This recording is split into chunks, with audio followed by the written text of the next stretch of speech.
새벽 5시 반, 김 부장은 연습장 매트 위에 서 있습니다. 공 앞에 섰습니다. 그런데 아직 치지 않습니다. 그립을 고쳐 잡습니다. 왼손 엄지 위치를 확인합니다. 어깨선이 목표와 평행한지 다시 봅니다. 백스윙 톱에서 손목 각도를 어떻게 유지할지 머릿속으로 그려봅니다. 지난주 레슨에서 들은 말이 떠오릅니다. 체중 이동을 조금 더 빠르게. 여기까지 걸린 시간 45초. 그리고 그는 공을 칩니다. 결과는 뒷땅입니다. 이상한 일입니다. 그는 준비를 소홀히 하지 않았습니다. 오히려 누구보다 꼼꼼했습니다. 배운 것을 하나도 빠뜨리지 않았습니다.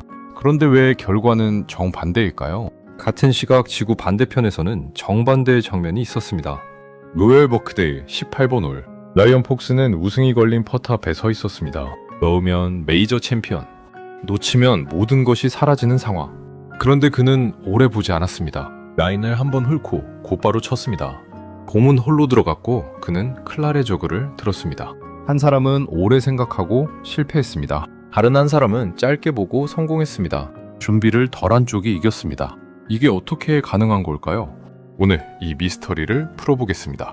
첫 번째 단서는 주위의 방향에 있습니다. 네바다 대학교 라스베이거스의 운동학습 연구자 가브리엘 울투는 30년 가까이 한 가지 질문을 파고들었습니다.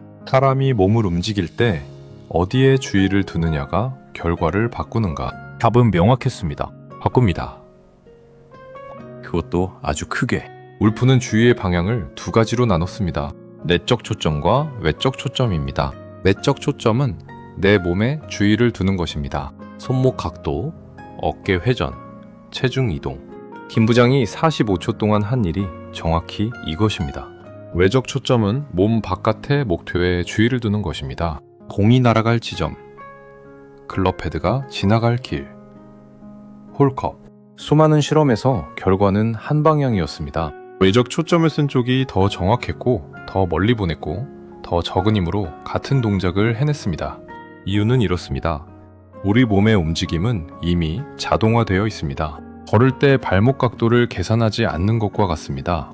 그런데 자동화된 동작에 의식이 개입하면 그 흐름이 끊깁니다. 김 부장은 자기 몸을 감시하고 있었던 겁니다.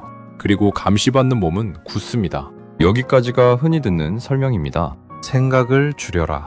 몸에 맡겨라. 그런데 이것만으로는 폭스를 설명할 수 없습니다. 폭스는 생각을 안 한 게 아니기 때문입니다. 두 번째 단서로 넘어가 보겠습니다.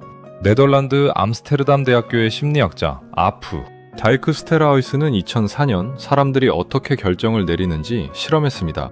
참가자들에게 복잡한 선택지를 줬습니다. 여러 조건이 얽힌 자동차 4대 중 하나를 고르는 문제였습니다. 한 집단은 충분한 시간을 주고 곰곰이 따져보게 했습니다. 다른 집단은 정보를 본 뒤 곧바로 다른 일에 몰두시켰습니다. 의식적으로 고민할 틈을 주지 않은 겁니다. 결과는 뜻밖이었습니다. 조건이 복잡할수록 오래 따진 쪽보다 곧바로 결정한 쪽에 선택이 더 나았습니다. 다이크 스테르하이스는 여기에 이름을 붙였습니다. 무의식적 사고 이론입니다. 핵심은 이렇습니다. 의식적 사고는 한 번에 다룰 수 있는 정보의 양이 매우 적습니다.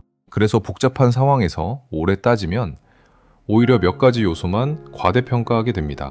퍼트 앞에서 라인을 오래 볼수록 확신이 사라지는 이유가 여기 있습니다. 정보가 늘어난 게 아닙니다. 한 가지 걱정이 부풀어 오른 겁니다. 콕스가 짧게 본 것은 게을러서가 아닙니다. 그는 이미 알고 있었습니다. 더 본다고 더 알게 되는 게 아니라는 것을. 세 번째 단서는 시간 그 자체입니다. 한국 직장인들을 대상으로 한 여러 조사에서 10명 중 9명 가까이가 직무 스트레스를 겪는다고 답합니다. 그 스트레스의 상당 부분은 일의 양이 아니라 결정의 무게에서 옵니다. 보고서를 올릴까 말까, 이 말을 할까 말까, 지금 옮길까 말까. 우리는 이걸 신중함이라고 부릅니다. 그런데 정말 그럴까요? 결정을 미루는 동안 정보가 늘어나는 경우는 생각보다 드뭅니다. 대신 늘어나는 것이 있습니다.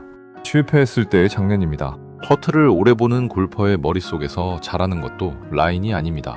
놓쳤을 때 사람들의 표정입니다. 자, 이제 가장 중요한 이야기를 드리겠습니다. 지금까지 말씀드린 것은 사실 표면적인 답이었습니다. 생각을 줄이면 잘 된다. 이 말은 절반만 맞습니다. 그리고 절반만 맞는 말은 위험합니다. 폭스가 짧게 칠 수 있었던 진짜 이유는 그가 이미 오래 생각해뒀기 때문입니다.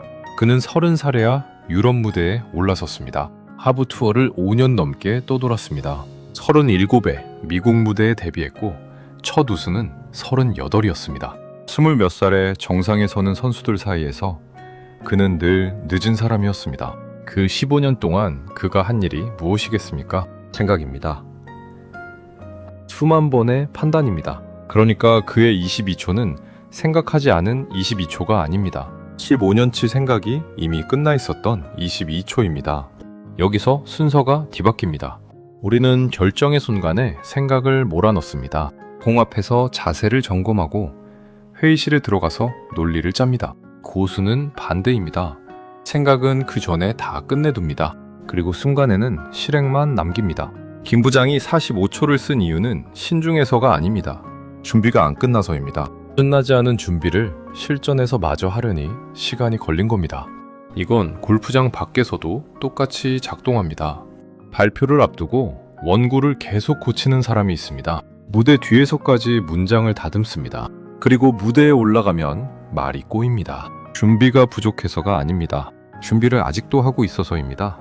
반대로 어떤 사람은 무대 뒤에서 원고를 덮습니다. 이미 할 만큼 했다고 판단했기 때문입니다. 그리고 그 사람의 말은 흐릅니다. 파이는 실력이 아닙니다. 준비를 언제 끝냈느냐입니다.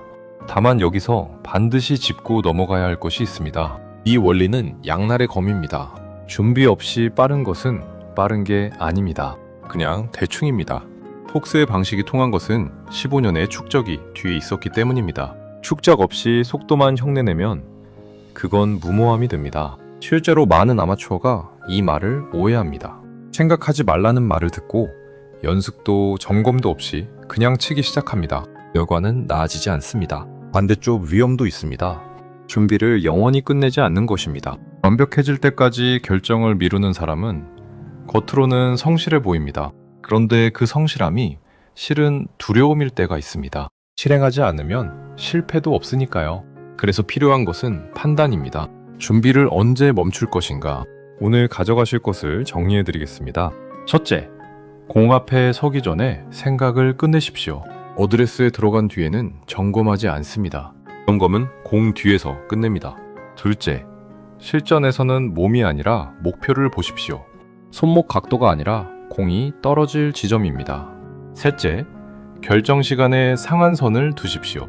퍼트든 보고서든 정해둔 시간이 지나면 실행합니다. 그 시간을 넘겨서 얻는 정보는 거의 없습니다. 넷째, 망설임의 정체를 확인하십시오. 정보가 부족한 것인지, 실패가 두려운 것인지, 이 둘은 완전히 다른 문제입니다. 자, 이제 영상의 첫 장면으로 돌아가 봅시다.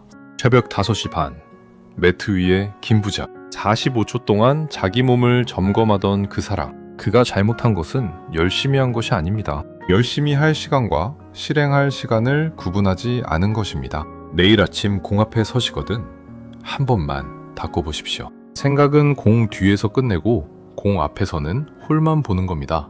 그때 알게 되실 겁니다. 22초는 짧은 시간이 아니라 이미 끝나 있는 시간이라는 것을.